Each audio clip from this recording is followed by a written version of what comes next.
everybody. Happy Friday. Glad you all are here. Thank you for coming. My name is Karen Wilson, and I have the honor of being your president this year. So today we're going to open our meeting with the invocation, pledge, and milestones. Vanessa's going to do the invocation, Jeffrey's going to do the pledge, and Chris will do the milestones.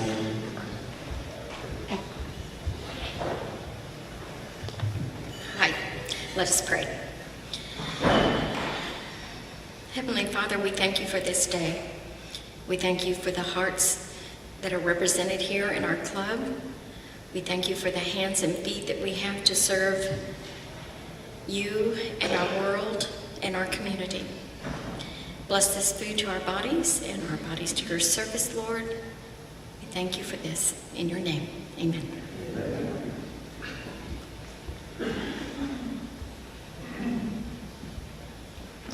Face the flag. Pledge allegiance to the flag of the United States of America and to the republic for which it stands, one nation, under God, indivisible, with liberty and justice for all.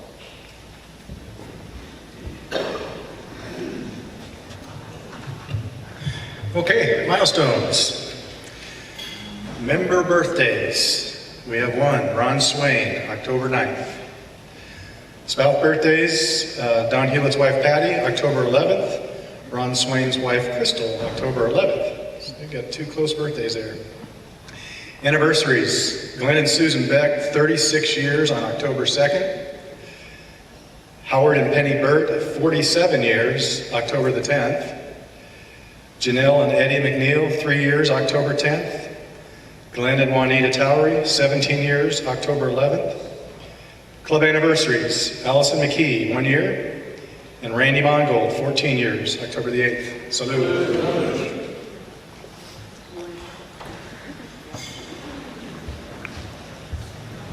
Okay, thank you all so much. If you brought a guest today, if you would please stand and introduce your guest.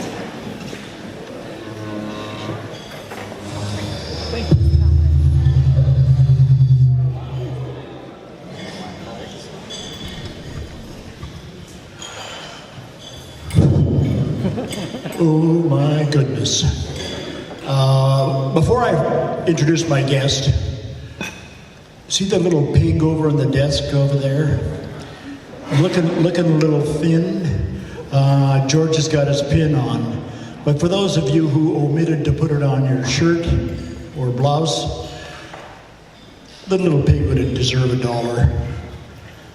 At any rate, I'd like to introduce my guest, and he's a special guest because we're in the month related to Polio Plus. And I know two people in my life who've had polio, and you are now meeting one, Mr. Tom Judd. Tom has moved here recently from Provo, where he was an OB-GYN for 43 years. He actually lives right down the street from John and I. And so this guy in Round Rock has taken over. At any rate, welcome Tom Judd.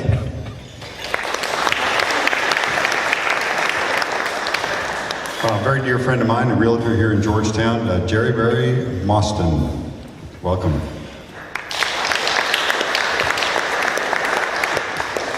Hello, everybody. Today I have two wonderful guests. One is Cindy Taylor. She is a publisher of community magazines throughout the Austin area. Please welcome her. And my other special guest is Lieutenant Colonel Jim Rye from Fort Hood. And he is from the 1st Cavalry Division and is the guy that is helping us tremendously to orchestrate our opening ceremonies for Field of Honor. Please give him a big round of applause.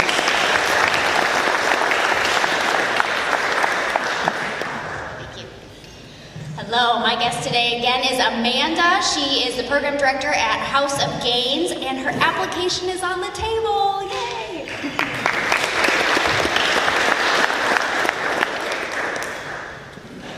All right, howdy. I have Melinda Bracer, Executive Director of Communications, Community Engagement for Georgetown ISD, and I have Mr. Landon Heflin, Chief of Innovation and Technology in Georgetown.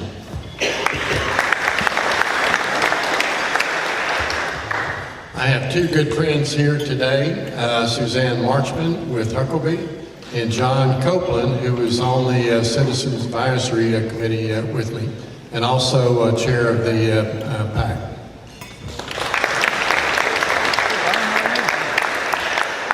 And I have a guest. My husband, Bill, is here. Bill, will you stand? Thank you for coming.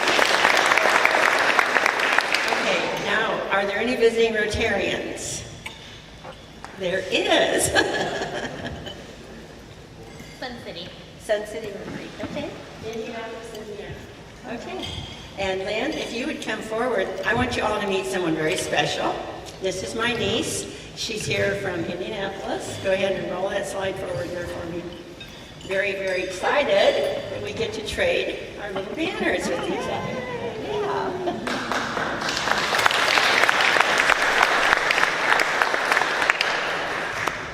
Thank you so much, Lynn. Here we go. Thank you so much for being here. That was really fun. We've been talking about this for a while. Getting to do that. Okay. I have an announcement from Danny Swafford. I don't know if y'all are aware that there's been another incident in their family that we just need you to keep the family in your prayers. He asked me to please announce that we need a host home for 4 girls in January. If you would please let him or Julian know if you know someone that would be happy to do that for him. I know that today we had Early Act First Night this morning. Who all went to that? Anybody here go to Early Act? Jim Albers, I know you went, okay? And thank you so much for doing that. There's another one at 1:30 this afternoon at Pearl Elementary. So if you have time, if you could attend that, that would be wonderful. We have a ramp build coming up, and if you are interested in helping with that, if you would see Myra, or I think Myra, you're the one heading it up again. Thank you so much for that. Allison, are you here? Do you have any announcements that you'd like to make? Okay. She's selling ads for the program for the Field of Honor and the Patriots Ball. Vanessa, wave your hand over there. Vanessa would like to see you. If you haven't bought your table yet, please go see her. The Patriots Ball, they're going fast, huh, Vanessa? We're almost out. You better hurry up, right? Okay, got it. Okay. Then there's a blood drive. Rodney Morales is going to head that up for October 19th. And Jeannie wanted to make an announcement. 28 days till the setup of the Field of Honor. Isn't that exciting? But who's counting? On your tables, you will find a few of these forms, little half sheet, and this is for Rotarians to make your reservations for yourself and any first responders that you are inviting to the Rotary Multi-Club Luncheon on Monday, November 5th. So if you want to go and you want to bring guests, please fill this out and give it to Carol, and then she can bill your account. And those reservations are very limited, so because we only have what we can seat in the tent. So first come, first serve, and after today, after next Monday, we're going to open up the reservations to the rest of the district. So get your reservations in. If you don't have a form or you think about it later today, email Carol, please, and give her your reservations. The other form on your table is the multi-flag order form. If you want to order several flags and have them billed to your account, or any flags billed to your account, please use this form. And again, give it to Carol so that she can bill your account. Thank you, everybody. Things are going really well for the Field of Honor. We're very excited. Don't miss any aspect of it. Thank you. Thank you, Jeannie. We appreciate that. Okay, David, do you have any announcements? None today? Okay, great. All right, I think at this time, Bob, Brent, if you'd like to come forward and introduce our speaker. Thank you, Karen. I wanted to mention also, Karen, that Danny, he needs our prayers. Josh is out of intensive care, but is still in critical condition.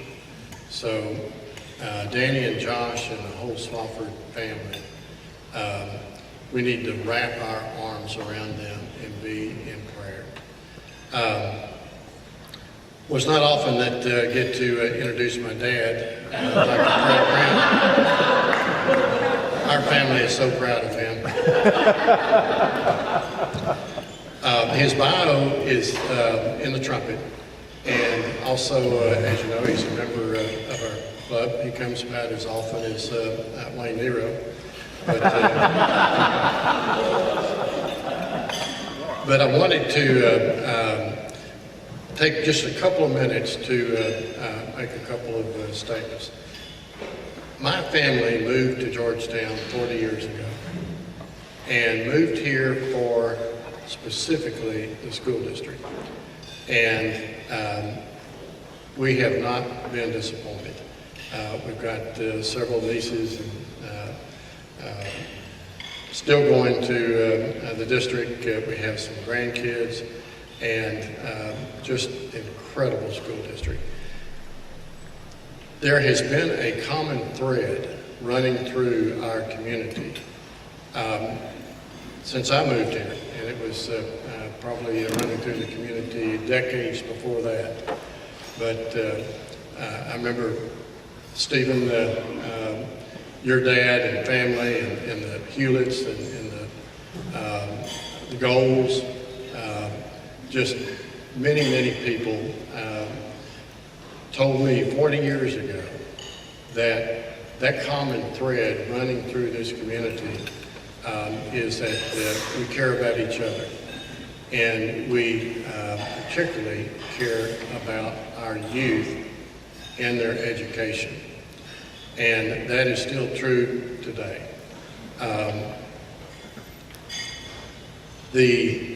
I'd like to make a statement. And from my perspective, I believe that we have one of the finest school districts in the state of Texas.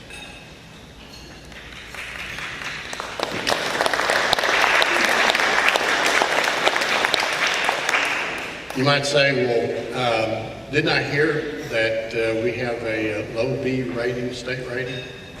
And this is what I have to say about that. We have extraordinary teachers in this district. And in the leadership of this district, from Fred Brent and others, is just exceptional. And when you dig a little deeper, you'll find that our teachers engage with their students. They build self-confidence, integrity,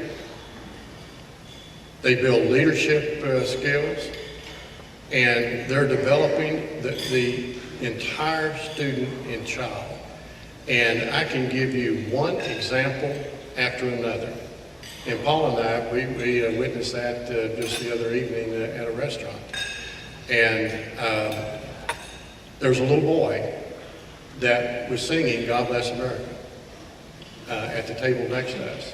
And when he finished, Paula said, "Can I take a video of you?" And she did. And it was incredible. He stood up in the middle of the restaurant and sang "God Bless America," and just about everybody in the restaurant clapped for him. And afterwards, Paula asked the mother what the story was. And she said, "We're from Minnesota, and y'all have no idea how incredible your school district is, that her two sons, they didn't have self-confidence. They didn't have, they're still in a shell." And she said, since we have moved to Georgetown, their students, their teachers have given them that confidence. And she said the choir director asked the class, everyone in the class, to pick one patriotic song. And here's this little boy, Paul, he couldn't have been, 10, maybe? He picked "God Bless America." And she said, this school district has changed our family's life. the school district has changed my two sons' life. And that's why I believe that we're one of the finest school districts in the state of Texas. It's not just about numbers, and it's not just about test scores. It's about the caliber of our leadership, starting with Fred Brent, his executive team, and our teachers. And consider this. Go to our classrooms and observe what is going on in the classrooms of this district with our teachers and their students. It is phenomenal, the interaction. And just one last comment. I asked Scott Stribling yesterday, president of our school board, are the other districts in the state still coming to our district here in Georgetown? And he said, so much so, they want to know what is going on here. Within the field of education, people are hearing about things about our district that is amazing. And they're coming here at such great numbers that they had to limit one a week. And they want to see the new Pearl. They want to see the new Wagner. They want to see the new innovations in architecture and the new teaching styles. So there's incredible things going on here. I served on the Citizens Advisory Committee. What's interesting about that, John Copeland was with me, Elizabeth McFarland, and this is the fourth CAC I've been on in the last 30 years. And back in March, on the first meeting, when I walked into that cafeteria, I could not believe it. That entire cafeteria was packed with our neighbors that were wanting to know about our school district, what's going on, and spent 5 months. And Elizabeth, remember some of the meetings, 2.5 hours long, but just filled with data.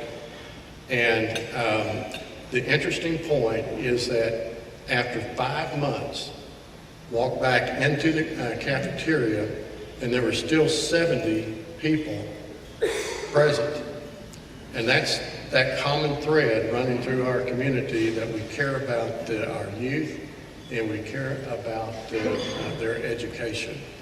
So we, after the last meeting, we voted and recommended to the trustees to hold a bond election, and the trustees met and they voted unanimously to hold an election in November. And early voting starts October 22nd, and please vote. And Paul and I are voting for both propositions A and B because we believe that they are need-based and they're opportunity-based. And with that, I'm going to ask my dad to come up and give us an update.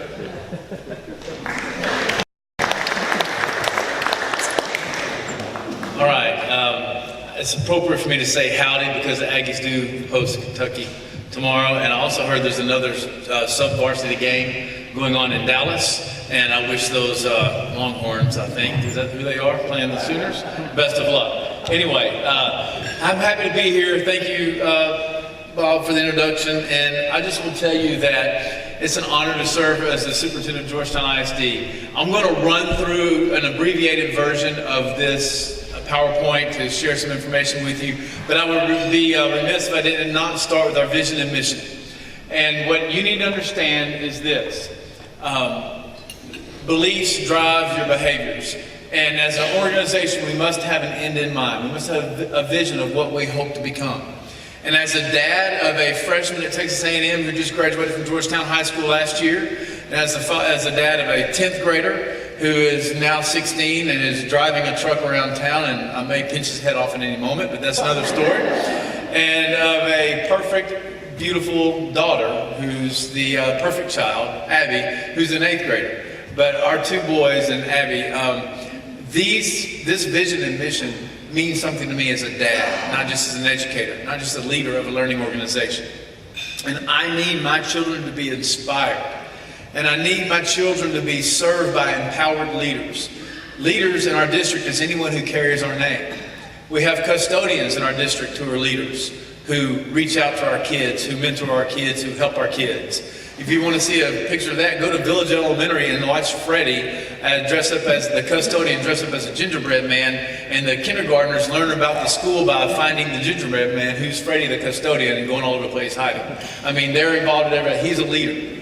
And they need to be empowered, which means they need to be given the skills and the permission to make a difference in the lives of students. So as a dad, my kids need that. And I want to inspire and empower every learner in our district to lead, grow, and serve. A learner is us. We must have a growth mindset in learning. We must always model learning for our kids. And so we must empower every learner, whether it's students or adults, to be leaders of themselves and others, to have a growth mindset, to constantly have a passion to get better and never stop learning, and to be servant leaders.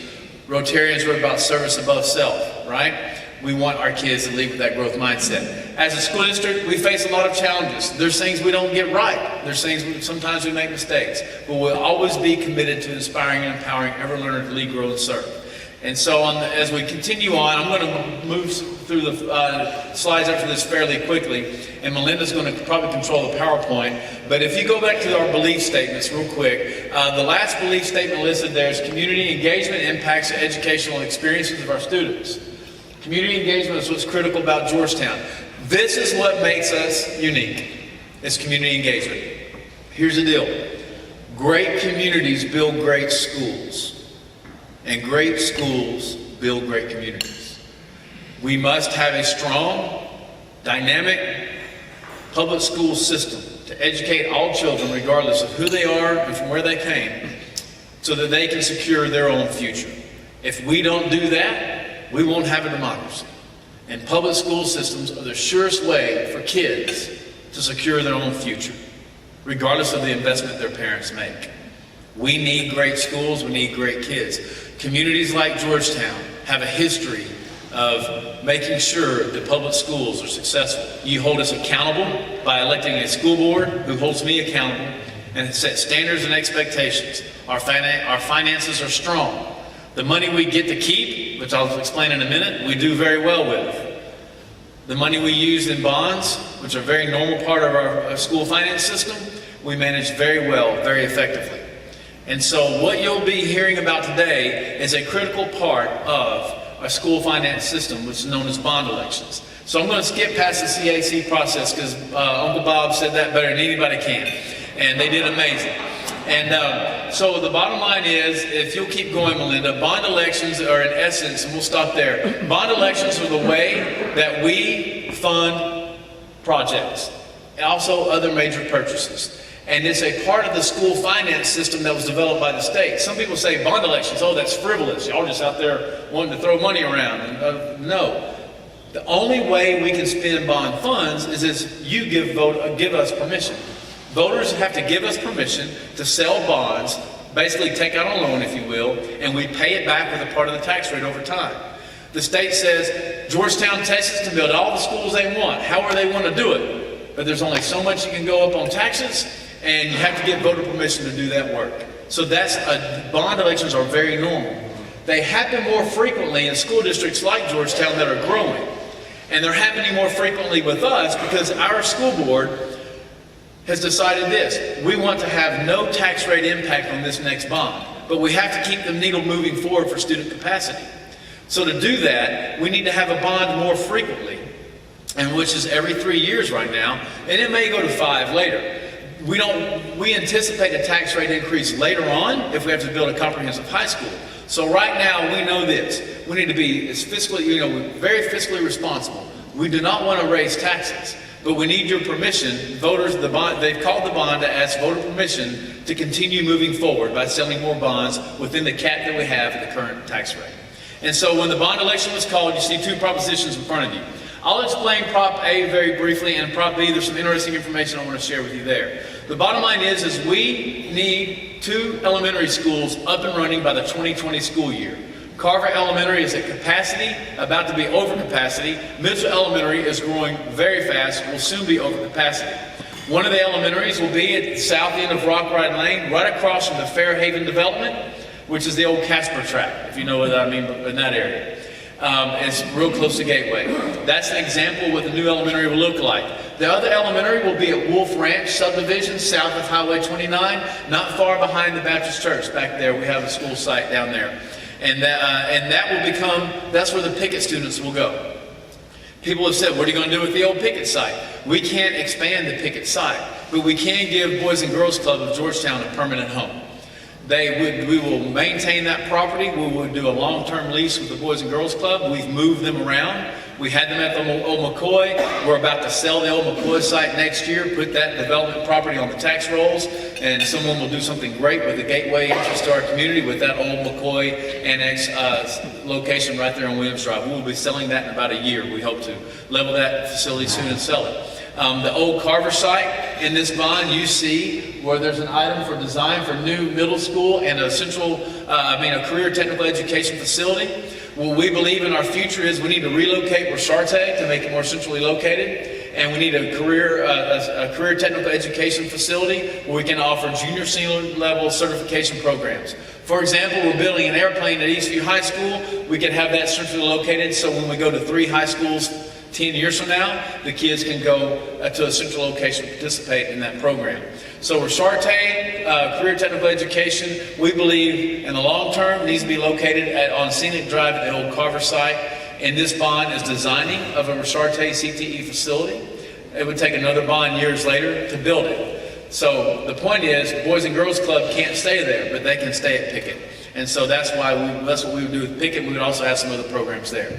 The 2 elementary schools, we need to expand Ford Elementary to 800 student capacity. We're currently trying to buy school sites out west of Ford Elementary. In this bond are about $10 million for more land. Guys, we buy a lot of land. I spend a lot of time trying to buy the right school sites at the right location. This bond will allow that work to continue to happen. 21 school buses, again, 7 buses a year for the next 3 years as part of that acquisition. Safety and security is very important to us all. There's a remote, there's the keypad entry system we want to put in at every school. If there's an exterior door unlocked or open when it's not supposed to be, it alerts the campus principal and they can lock down the building with the touch of a phone. We want to make sure we have communications with our police and fire department. Chief Nero and Chief Sullivan spent several meetings with us this summer talking about safety and security. One of the recommendations is that we invest in a radio system that allows us to communicate with fire and police and first responders directly from the campus and from central district staff. Right now, we don't have that capacity. We rely on cell phones. So now if there was an emergency going on, we can directly speak with first responders and the police department, make sure everyone knows where we're supposed to be. And also upgrading our camera systems to where the police department can have access to live video coverage of the building should an incident occur. The police department can immediately tap in and observe where things are happening should something horrific happen on the campus, which are the biggest priorities they felt like we needed to focus on. And then the walkway between GHS and the annex, there's right there off Austin Avenue. You can turn and go right by the school when the kids are passing through classes. It's just not safe. As a dad, I will tell you, I drove around the corner and saw that, and I was like, no way. We need to lock down GHS a little better. We want to improve the security fence along between the apartment complex on the south end of campus, and we want to enclose the walkway between GHS and Rosarte, the annex, make that enclosed, secure walkway so no one can get to the kids and get to the back of the school, which we just need to make things tighter. It's a different time than when that school was built. It's just what we deal with today. One of the things we can do with bond funds, I'm going to go through this slide quickly, is we have a comprehensive facility assessment that we're always going through. We own over 3 million square feet of building space, people, all right? And one of the things that we do is we have to replace rooftops, parking lots, HVAC systems.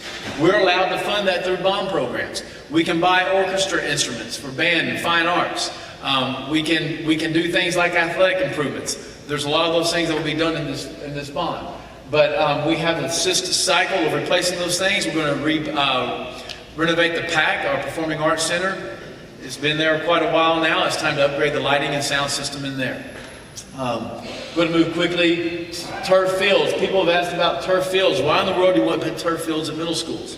Well, in case you didn't know, it costs a lot to water, right? And we grow grass on our football fields. They get torn up relatively quickly. We have limited funds in our maintenance and operations budget. We can, through another bucket, through the bond funds, we can install turf, not touch it for 10 years, and then replace it on a cycle, as opposed to, in the maintenance and operations budget, maintaining grass, buying lawnmowers, paying for mowing the facilities, and you don't have a quality playing surface. And as we've grown, more people need access to our fields. Soccer, lacrosse. The fields are used constantly. For football season, they're torn up before we even get to halfway season, and it's just not a good playing surface. So it's more efficient for us with tax dollars to put down turf at middle schools and leave it on for several years and put it on a replacement cycle like others, as opposed to taking money out of the maintenance and operations budget to maintain and grow grass and keep that field. And it's a better playing surface for our kids.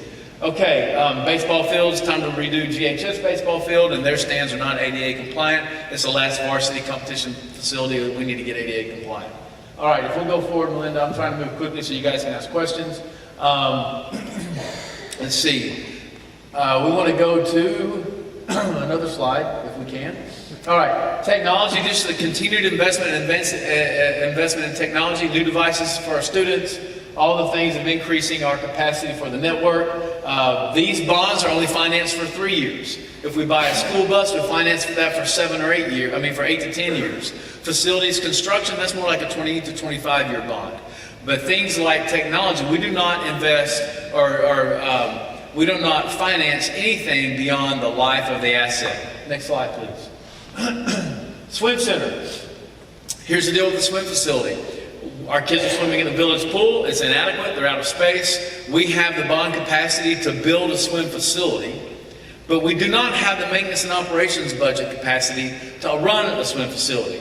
We have reached an agreement with the YMCA. We finalized those negotiations this week. The board will be presented with all that at the board meeting. The YMCA has agreed to run a comprehensive YMCA facility and build onto our swim center. And we would have a community YMCA facility, and we believe it's going to be off of Shell Road and Bel Air, right there by McCoy Elementary School. We tried to work with the city to expand and renovate the rec center. It was not in the city's long-range plan for the park space, what they want to do with St. Gabriel Park. It wasn't in their budget capacity to do that as well. We have a phenomenal partnership with the city of Georgetown. David Morgan is a dear friend and someone we work closely with on other projects. We just realized after working on that thing for about 4 months that it just wasn't going to work. And we understood that. And he said, look, just take a facility out west. That would be great. And we would bless you to work with the Y. That's great. That'll be super. And so that's what we've done. We can build it, but we can't afford to run it. The YMCA has the capacity to run it through memberships. And it will allow for our kids to have access to competitive swim water year round. We have right of first refusal on all of that. These facilities would be built on our property. We maintain control of it all. And all of our elementary students throughout the district will be given water safety programs at the YMCA through the school district. So all students will be taught water safety. And as you know, there's a lot of our students who aren't adequately taught how to swim, and drownings do occur each year. So we feel like it's a win-win. The community gets a YMCA facility. Our kids get competitive swim water. We're not on the hook for paying the bills monthly. Okay, we're growing really fast. 11,749 students right now. That number's probably gone up. We're projected to add a lot of students in the future. Carver's out of space. Won't be long till middle schools are going to be out of space. If you'll keep going, if you want to get the questions, this is the most important slide. You probably would have said, Fred, if you'd have just hushed and talked about this slide only, we would have been a lot better off. But here's the deal. Georgetown, America, we are a property wealthy school district. So if you look at the left-hand bucket, that's how we run our schools. That's where we pay our bills, teacher salaries across the board. I cannot, and the bucket on the right is your bond INS bucket. That's the 33-cent tax rate. If voters approve and give us permission to put $160 million in this bucket, the tax rate does not change. Okay? The reason for that is that we've been paying debt off earlier because property values have grown. We have more people here. There are more tax dollars being generated. We've paid down debt early. If we keep the tax rate the same, we can keep moving the needle forward on projects that we've discussed here. And the maintenance and operation bucket, 95 of those pennies, of those 108 pennies, stay local. 13 of them go to the state. That's $18.4 million to recapture that we don't get to keep. Okay? Next year, that number is going to go up. I will have 200 fewer dollars per student out of the maintenance and operations bucket to run schools. That's why we can't afford to do a swimming pool. I can't cut teaching positions to run a pool. I can't, cut other positions to mow grass, all those things. We want to protect the maintenance and operations bucket. We do that by having bond elections, and all of the bond election dollars over here on the right, all those $160 million stay local. And there is an economic impact on that with construction and everything else.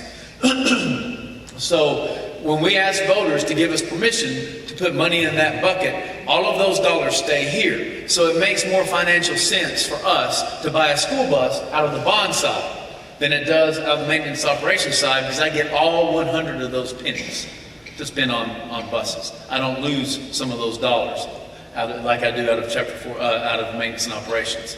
So this is a very important slide in that we have a conservative tax rate. We have a better tax rate than most of our peers. We've managed our debt very well. We've paid $10 million off early last year. We're going to continue to do that to keep us very healthy. We have a very high bond rating. Our district is strong. We've managed well. But our needs continue to grow with increased enrollment and aging and evolving facilities. So we do bonds more frequently to minimize any tax rate impact on the community. And the board was very clear with us. It is, we know we need a bond election, but do not ask the community to raise their tax rate. And that's what we've done. And that's what you're being asked to consider on November the 6th. Early voting is October 22nd through November 6th. No, November 2nd. October 22nd and November 2nd is early voting. Last day to register is October 9th. I've hit everything I possibly can. We have a website. You can go get all the real facts. You have information in front of you at your tables. My job is to give you information. I cannot advocate for or against an election. I'm not allowed to have an opinion on bond elections, which I find ironic. However, I'm not allowed to by law. But I can answer questions and provide information. So, any questions you have of me? Yes, sir. Yeah, I was with the YMCA for 3 years, and I know of, not personally, facilities that were built, school facilities, with the YMCA, and it worked out fabulous. And I personally know of even one that did it with a junior college. Yes. And did it as a shared. And it does work.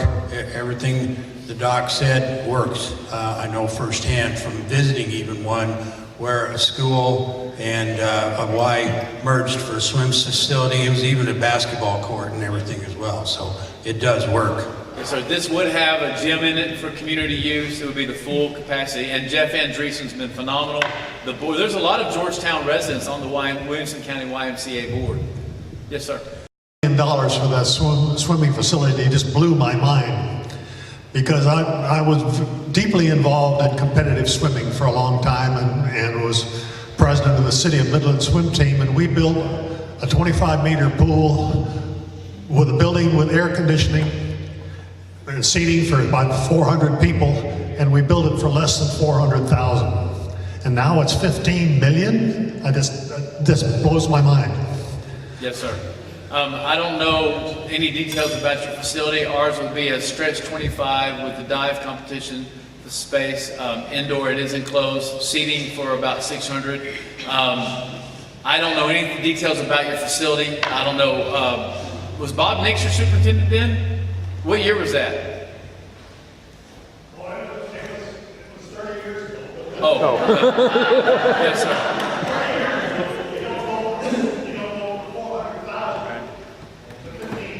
Yes, sir. And I don't know anything about the design. Ours is comparable to other swim centers that we've studied. We visited swim facilities across the state, multiple projects and programs. I really can't speak to your project, but we've tried to keep that budget. It won't be over that budget, and if we can be under that budget, we will. I will tell you this. One of the challenges with bond elections is you take current market, and you also look at construction trends, and you set a budget, and we always try to come in under that budget. And if we don't spend those funds, we won't go into debt for those funds.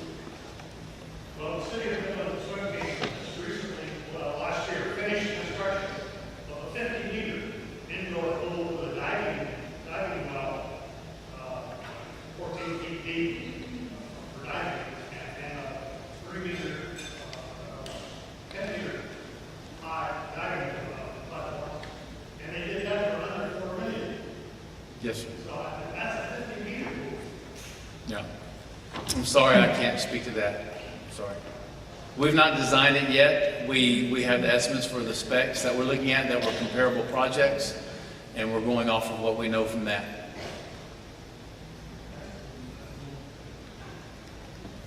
Any other questions? Yes, sir. Can you talk a little bit about, as you say you do like that facility or other facilities, it's going to generate, I believe, out of your left bucket, salaries and expenses for personnel that either manage or oversee those. How much of an expense is that for that type of personnel that would be needed to oversee like the pool and other added facilities? We won't add any personnel to run the pool. That's the YMCA does that. They do 100%. Yeah. They take over the operations of that. Yes. Yes, sir. That's the recapture. Yes, sir. We lose 18.4 million this year. So 95 pennies on every $108 pennies for $100 of property value. 95 stay local, 13 go back to the state, and it goes to the state general fund. It does not all go back to education. And that's a legislative point we're trying to work on. There's over 540 districts, I believe now, that are Chapter 41, quote, property wealthy. And when the state started that program, it was not ever intended to go that high. So this year's budget is 18.4 million. It's projected to go up. And we're hoping that the legislature will give us some relief on that. They are funding public education at about 35% now. They used to fund it about 50%, but they're basically taking local tax dollars from us and putting it in their budget to subsidize other things. So we believe that we should have local control with our dollars. We'd like to keep our money here. Yes, sir. And that's why we go towards the bond on items that we can fund out of that side.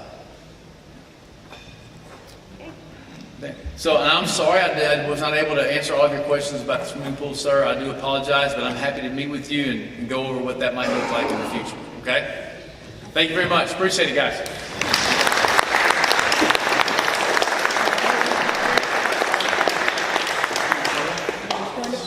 It's a tradition of ours Oh, yeah. to have the speaker sign the book, and we donate it to Pearl Elementary. Awesome. Thank you, Dr. Brent. Really appreciate it. For those, I forgot to announce that Henry has been recording all of this, so if that freaks anybody out, let Henry know. He actually posted on the YouTube, right, on YouTube, and we can use it as a makeup. So that's kind of a nice thing for you to do for us, Henry. Thank you.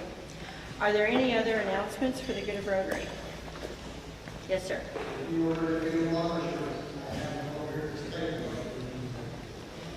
Okay, your Field of Honor shirts are at the table that you all ordered previously, and you can pick them up today. Great, thank you so much. Is there anything else? Yes, sir. Blood drive sign-up sheets with Carol? Okay, yeah, go ahead and sign up for your spot for the blood drive. It's coming up pretty quick, the 19th, is that right? Okay, anything else? Yes, ma'am. There are materials on your table related to the bond, and they're for you to take with you. We encourage you to and share them. In addition, there's some information on updating upcoming community presentations. If you know anybody that would like to hear this information, who has questions, we're hosting several presentations. There's one Monday at Carter Elementary School and one Tuesday at the middle school where people can learn more. So feel free to take those materials with you and share them. Thank you so much. Anyone else? Okay, if you would all please join me in the things we think, say, and do. First, The truth. second, To bear all concern. third, Will build goodwill and better friendships. friendships, and fourth, Will be beneficial to all concerned.